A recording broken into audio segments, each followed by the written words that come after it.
उत्तर प्रदेश मदरसा शिक्षा परिषद के सदस्य कमर अली ने गुरुवार को सीतापुर का तूफानी दौरा किया। भ्रमण में उन्होंने सबसे पहले विभागीय अफसरों और मदरसा प्रमुखों, प्रबंधकों और प्रधानाचार्यों के संग बैठक में अल्पसंख्यक कल्याण संबंधी योजनाओं की प्रगति जानी। साथ ही अल्पसंख्यक समुदाय की सूफी संतों एवं उलेमाओं की बैठक में समाज की बेहतर मसले पर गुफ्तगू की। इसके अलावा उन्होंने भाजपा कार्यालय पर अल्पसंख्यक पदाधिकारियों के साथ बैठक में विधानसभा चुनाव को फतह करने का गुरु मंत्र भी दिया। यही नहीं, खैराबाद के हजरत मखदमू शेख की दरगाह पर जाकर चादर चढ़ाई और देश व समाज की तरक्की के लिए दुआएं भी मांगी। बाद में पत्रकारों से मुखातिब होते हुए उन्होंने मोदी योगी सरकार की उपलब्धियों का बखान करते हुए कांग्रेस और सपा को भी घेरा। आप भी सुनिए मदरसा शिक्षा परिषद के सदस्य कमर अली क्या बोले। मदरसा बोर्ड हमारे यहाँ जागरूकता अभियान चला रहा है, दीनी तालीम के साथ साथ दुनियावी तालीम। माननीय प्रधानमंत्री जी के मिशन को मदरसा बोर्ड पूरा कर रहा है। एक हाथ में कुरान शरीफ और एक हाथ में लैपटॉप। जब आप दीनी और दुनियावी तालीम जब आप लेंगे तो दुनिया में कहीं भी जाके आप अपने हुकूक की बात कर सकते हैं और हिंदुस्तान का नाम ऊंचा पूरी दुनिया में कर सकते हैं, क्योंकि हमारे देश में वैज्ञानिक बहुत हैं, हमारे देश में डॉक्टर्स बहुत हैं। हमने जो आज तक उपलब्धि हासिल करी है वो दुनिया के किसी देश ने हासिल नहीं करी। APJ अब्दुल कलाम साहब को ले लें, वीर अब्दुल हमीद साहब को ले लें। हमने हमेशा कोशिश ये करी है कि अगर शिक्षा के क्षेत्र में मुस्लिम गया है आगे तो उसने परचम लहराया है और इस मुल्क का नाम रोशन किया है। मदारिस में जो बच्चे पढ़ते हैं उनके ऊपर मदरसा बोर्ड हमारा ये फोकस कर रहा है कि कॉन्वेंट से अच्छे बच्चे हमारे हों, तालीम अच्छी हासिल करेंगे जब भी अपने हक को ले सकते हैं। जब जागरूकता आती है, जब शिक्षा आती है तो शिक्षा में इंसान को भाईचारा निभाने का उसका फ़र्ज़ अपने आता है।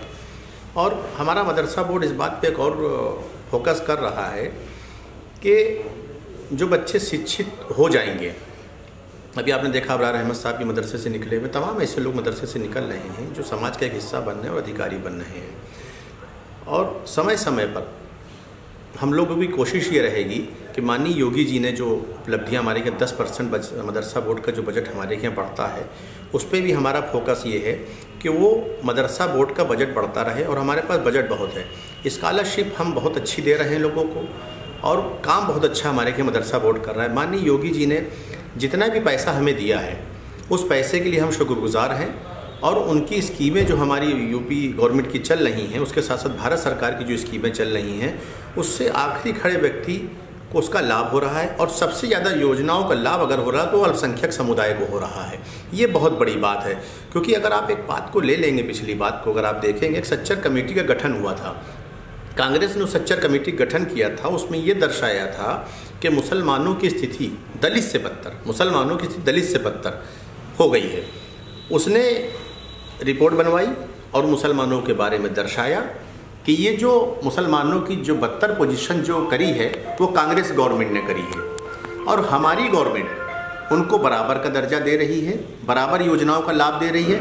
आज मुस्लिम जो कभी सोच नहीं सकता था कि गैस सिलेंडर हमें फ्री मिलेगा, प्रधानमंत्री आवास मिलेगा, सुकन्या योजना का लाभ मिलेगा, बहुत सी ऐसी योजनाएं, अगर मैं नाम लेना चालू करूँगा तो मुझे लगता है दिन कम पड़ जाएगा, लेकिन योजनाओं का लाभ मिल रहा है। और उसी योजनाओं का लाभ हमें मिल रहा है और हमारी सरकार फिर रिपीट हो रही है और 300 के ऊपर जा रही है, 300 प्लस हम कर रहे हैं, सीटें कर रहे हैं।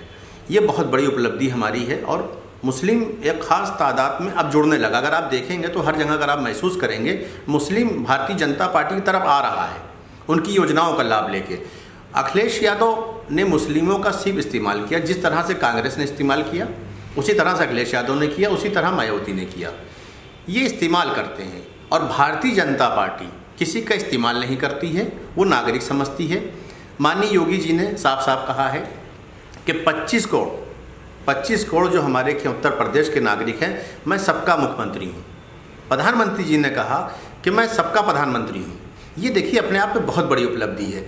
जब सुरक्षित हाथों में देश होता है ना, माननीय प्रधानमंत्री जी हैं तो सुरक्षित हाथों में देश है, माननीय योगी जी हैं तो प्रदेश सुरक्षित हाथों में है।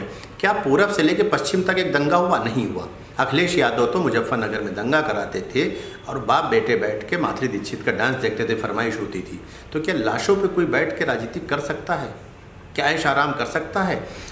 2017 में जो हश्र हुआ था अखिलेश यादव का, उससे बुरा 2022 में होने जा रहा है, क्योंकि मुसलमान जागरूक हो चुका है। मुसलमान इस बात को जानता है कि हमारा इस्तेमाल हुआ है। अगर आप देखेंगे तो अखिलेश यादव समझ चुके हैं कि मुसलमान हमें वोट नहीं देगा। इसी वजह से कहीं भी किसी प्लेटफॉर्म पे भी नहीं कहते मुसलमान भाइयों हमें वोट दीजिए।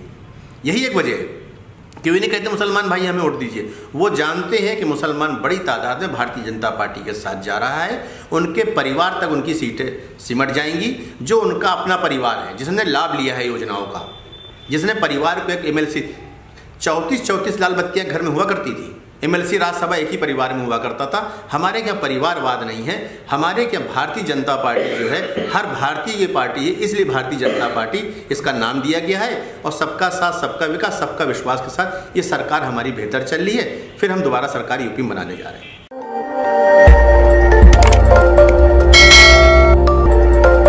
खबर आपकी, नजर हमारी। देखते रहिए आई इंडिया।